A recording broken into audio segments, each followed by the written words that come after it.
이 말씀을 듣는 하나님 나라의 백성들 가운데 그 왕이신 하나님께서 부어주시는 은혜와 평강이 오늘도 충만케 임하시기를 축복합니다. 아멘. 오늘 말씀 보겠습니다. 계시록 11장 15절입니다. 일곱째 천사가 나팔을 불매 이렇게 되었습니다. 일곱 인이 띄어지고 일곱째 인이 띄어졌을 때 일곱 천사가 일곱 나팔을 부는데 그 일곱 천사의 마지막 나팔입니다. 그 나팔을 불 때 하늘에 큰 음성이 납니다. 이 큰 음성은 천사들의 음성으로 추측됩니다. 이르되 세상 나라가 우리 주와 그의 그리스도의 나라가 되어 그가 세세토록 왕 노릇하시리로다 이렇게 외치고 있습니다. 세상의 나라가 우리 주와, 여기서 주는 하나님을 표현합니다. 그의 그리스도, 예수 그리스도죠. 세상의 나라가 하나님과 예수님의 나라가 된다라고 말했습니다. 실제 세상의 나라도 하나님의 권세 아래 큰 범위 안에서는 속해 있는 것이죠. 하나님 통치 아래 있는 것이죠. 하지만 이 땅에 있는 사람들이 범죄함으로 말미암아 이 땅은 어둠의 영역에 속해 있는 그 나라이기도 합니다. 그러나 종말을 통해 가지고 하나님께서 그 모든 것들을 심판하시고 정리하실 때 결국 세상의 나라도 온전히 다 하나님의 것으로 되고 그 안에 하나님을 대적하는 모든 악한 영과 악한 자들이 정리됨을 이야기하고 있습니다. 그가 세세토록 왕노릇 하시리로다. 하나님께서 이 온 우주 만물의 왕이 되신다.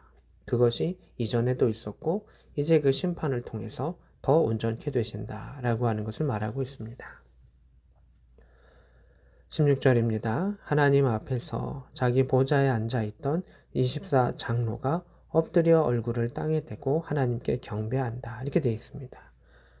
성경에는 특별히 계시록에는 경배라고 하는 단어의 의미를 잘 표현하고 있습니다.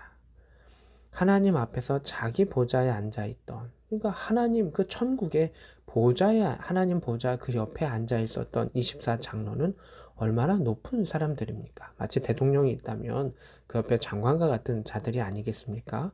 그런데 그 장로들이 하나님께서 행하셨습니다. 하나님께서 이루셨습니다. 하나님께서 다스리십니다. 라고 한 것 가운데 그들이 어떻게 몸으로 아멘했는가? 입술로 아멘하는 것도 있지만 하나님을 경배하며 아멘했는가? 그들이 엎드려서 땅에 엎드려서 얼굴을 땅에 대고 하나님께 경배하였다라는 것입니다.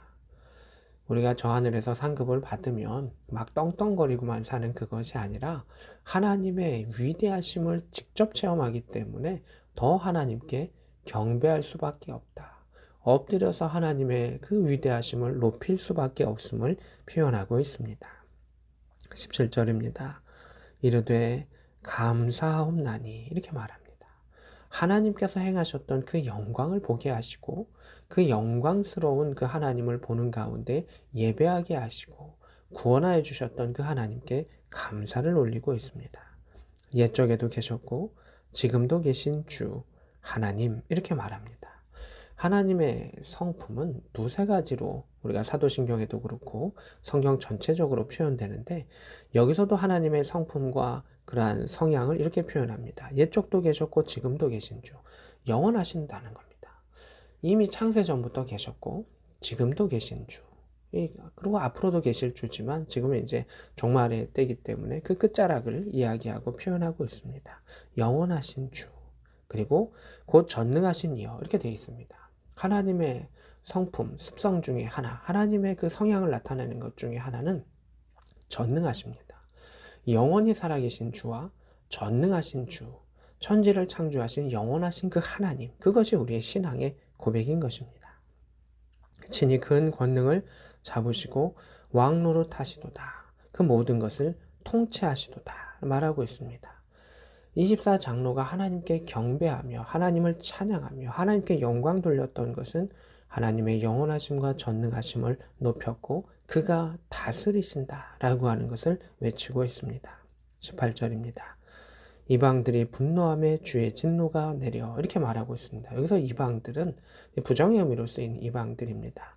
하나님을 대적하는 그 자들이 하나님께 화내고 분노하며 쳐들어오고 항거하는 그런 일들이 있을 때 주의 진노가 내렸다. 주님의 심판이 내렸다라고 말합니다. 죽은 자를 심판하시며 종과 선지자들과 성도들과 또 작은 자든지 큰 자든지 주의 이름을 경외하는 자들에게 상 주신다. 이렇게 되어 있습니다.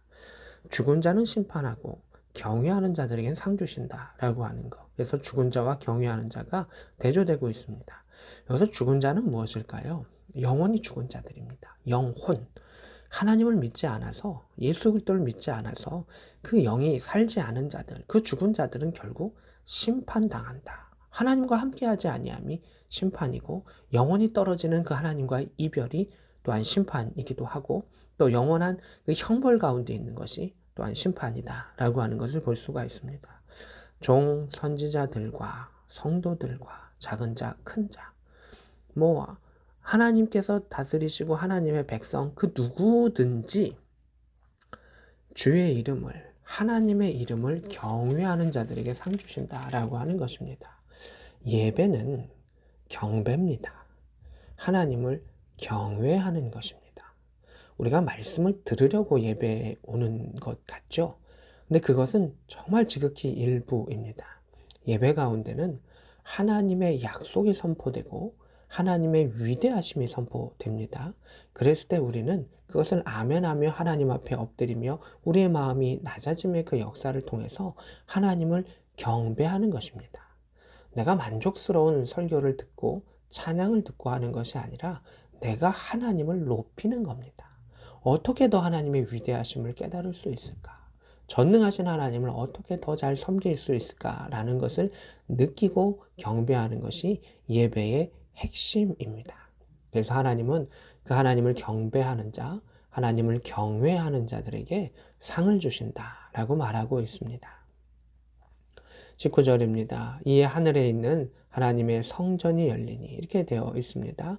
그래서 성전은 보통 안에 큰 틀로서의 성전이 있고 그 안에 이제 더 거룩한 지성소가 있는데 여기서 이제 성전은 지성소의 개념입니다. 그 지성소 안에 무엇이 있었을까요? 언약궤가 있게 되죠. 성전 안에 지극히 거룩한 지성소 안에 하나님의 언약궤가 보이는데 번개와 음성들과 우레와 지진과 큰 우박이 있더라 이렇게 되어 있습니다. 그래서 언약궤가 보였다는 것은 언약궤는 믿음의 사람들에게는 하나님의 임재요, 보좌요, 능력이요, 함께하심입니다. 승리의 약속입니다. 그러나 하나님을 믿지 아니하는 자들에게는 심판의 그 형상인 것을 보게 됩니다.